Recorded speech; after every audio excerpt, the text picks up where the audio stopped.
మట్టి అక్రమ తరలింపును అడ్డుకున్నందుకు దేవాదాయ శాఖ ఈవోపై టీడీపీ నేతలు దౌర్జన్యం, పోలీసులకు ఈవో ఫిర్యాదు. ఇది మట్టి అక్రమంగా తరలిస్తున్నారు. తెలుగుదేశం పార్టీ నాయకులను అడ్డుకున్నందుకు దేవాదాయ శాఖ ఈవో పైన అక్రమంగా అడ్డుకున్నందుకు దాడి చేశారట, దౌర్జన్యం చేశారు.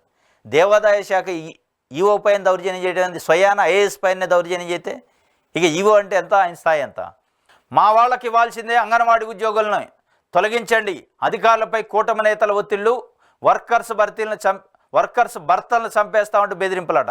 కొండాపురంలో 5 రాజీనామా, మైలవరంలో 22 మంది తొలగించేందుకు ప్రయత్నాలు, జమ్మలమడుగు నియోజకవర్గంలో తారాస్థాయికి చెందిన నేతల ఆగడాలు. మా వాళ్ళకి ఇవ్వాల్సిందే ఏంటిది? అంగన్వాడీ కార్యకర్తలు, అంగన్వాడీ టీచర్స్. ఆల్రెడీ ఉన్నోళ్ళని వాళ్ళ పొట్టగొట్టే కార్యక్రమం తెలుగుదేశం పార్టీ చేస్తుంది.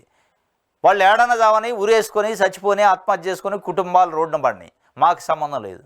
తెలుగుదేశం పార్టీ కార్యకర్తలు అందులో ఉండాలని ఆఫీసర్ల పైన ఒత్తిడి చేస్తారట.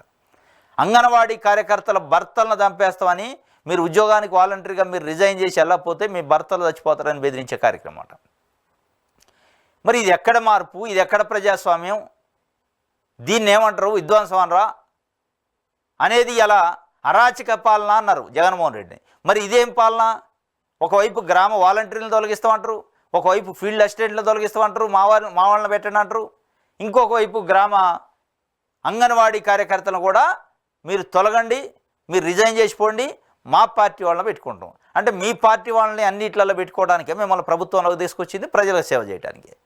ఇది అరాచక పాలన కాదా? ఇది విధ్వంసం కాదా?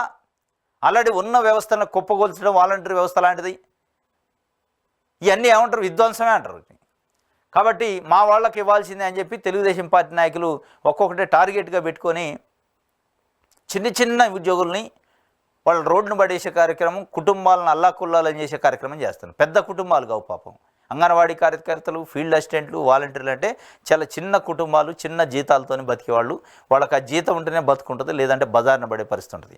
అయినా కానీ బజార్న పడేస్తాం మేము, మా కార్యకర్తలను తీసుకొచ్చి పెట్టుకుంటాం అనే పరిస్థితి ఏంటంటే వాళ్ళ కార్యకర్తలను పెట్టుకొని ఒక ఏజెంట్ లెక్క దోపిడీ చేసే కార్యక్రమానికి ఇది నాంది.